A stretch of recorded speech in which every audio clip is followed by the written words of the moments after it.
Sinasabi ko nga, itinakwil baga ng Diyos ang kanyang bayan? Huwag nawang mangyari, sapagkat ako man ay Israelita, sa binhi ni Abraham, sa angkan ni Benjamin. Hindi itinakwil ng Diyos ang kanyang bayan na nang una pa'y kinilala niya. O hindi ba ganinyo nalalaman ang sinasabi ng kasulatan tungkol kay Elias, kung paanong namamagitan siya sa Diyos laban sa Israel na sinabi, Panginoon, pinatay nila ang iyong mga propeta, giniba nila ang iyong mga dambana, at ako'y naiwang nag-iisa, at hinahanap nila ang aking buhay. Datapwat ano ang sinasabi ng kasagutan ng Diyos sa kanya?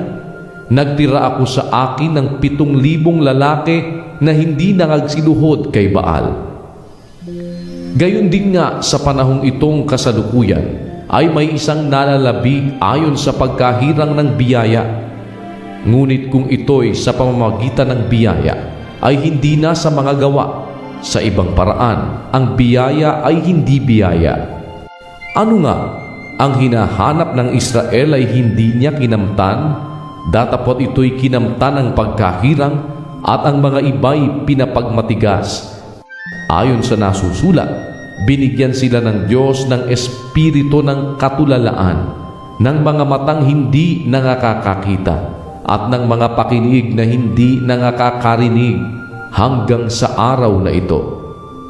At sinasabi ni David, ang kanilang dulang naway maging isang silo at isang panghuli at isang katitisuran at isang kabayaran sa kanila. Mangang labo nawa ang kanilang mga mata upang sila'y huwag makakita, at laging baluktutin mo nawa ang kanilang gulugod. Sinasabi ko nga, nangatisod kaya sila upang mangahulog? Huwag nawang mangyari, datapwat sa pagkahulog nila'y dumating ang pagkaligtas sa mga hintil upang ipamungkahi sila sa paninibugho. Ngayon, kung ang pagkahulog nga nila ay siyang kayamanan ng sanglibutan, at ang pagkalugi nila ay siyang kayamanan ng mga hintil, gaano pa ang kapunuan nila? Datapwat nagsasalita ako sa inyong mga hintil, palibhasay ako nga'y apostol ng mga hintil, ay niluluwalhati ko ang aking ministeryo.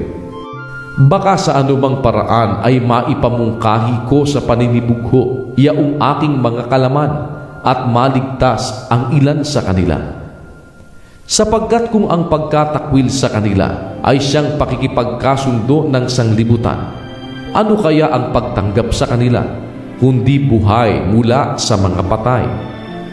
At kung ang pangunahing bunga ay banal, ay gayon din ang lahat, at kung ang ugat ay banal, ay gayon din ang mga sanga. Datapwat kung ang ilang mga sangay nangabali, at ikaw na isang ulibong ligaw ay isinanib ka sa kanila, at ikaw ay naging kabahagi nila sa ugat ng katabaan ng punong ulibo, huwag kang magpalalo sa mga sanga.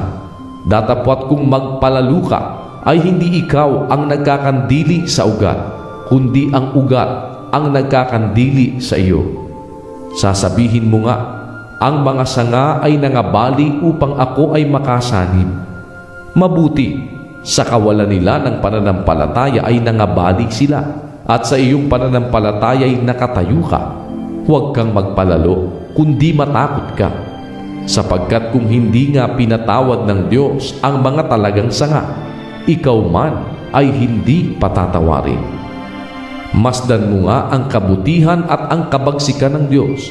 Ang kabagsikan ay sa nangahulog, datapwat ang kabutihan ng Diyos ay sa iyo, kung mamamalagi ka sa kanyang kabutihan. Sa ibang paraan ay ikaw man ay puputulin.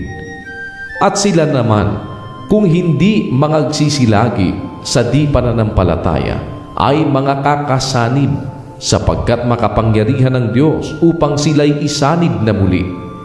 Sapagkat kung ikaw ay pinutol doon sa talagang ulibong ligaw, at laban sa kaugalian ay isinanib ka sa mabuting punong ulibo, gaano pa nga ang mga ito na mga talagang sanga, na mga kakasanib sa kanilang sariling punong ulibo? Sapagkat hindi ko ibig, mga kapatid, na di ninyo maalaman ang hiwagang ito, Baka kayo'y marunong sa inyong sariling mga haka na ang katigasan ng isang bahagi ay nangyari sa Israel hanggang sa pumasok ang kapunuan ng mga Hintil. At sa ganito'y ang buong Israel ay maliligtas, gaya ng nasusulat, magbubuhat sa Sion ang tagapagligtas. Siya ang maghihiwalay sa Jacob ng kalikuan. At ito ang aking tipan sa kanila, pagkaaalisin ko ang kanilang mga kasalanan. Tungkol sa Ebanghelyo ay mga kaaway sila dahil sa inyo. Datapwat tungkol sa pagkahirap ay mga pinakaiibig sila dahil sa mga magulang. Sapagkat ang mga kaloob at ang pagtawag ng Diyos ay hindi pinagsisisihan.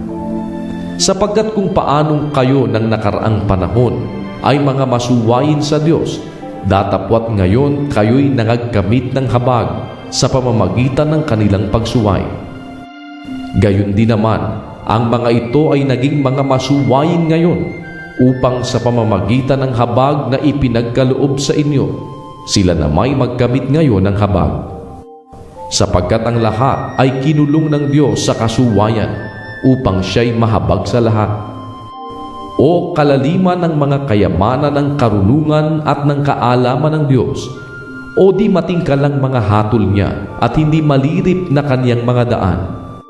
Sapagkat sino ang nakaalam ng pag-iisip ng Panginoon? O sino ang kaniyang naging kasangguni? O sino ang nagbigay na una sa kanya at siya'y babayarang muli?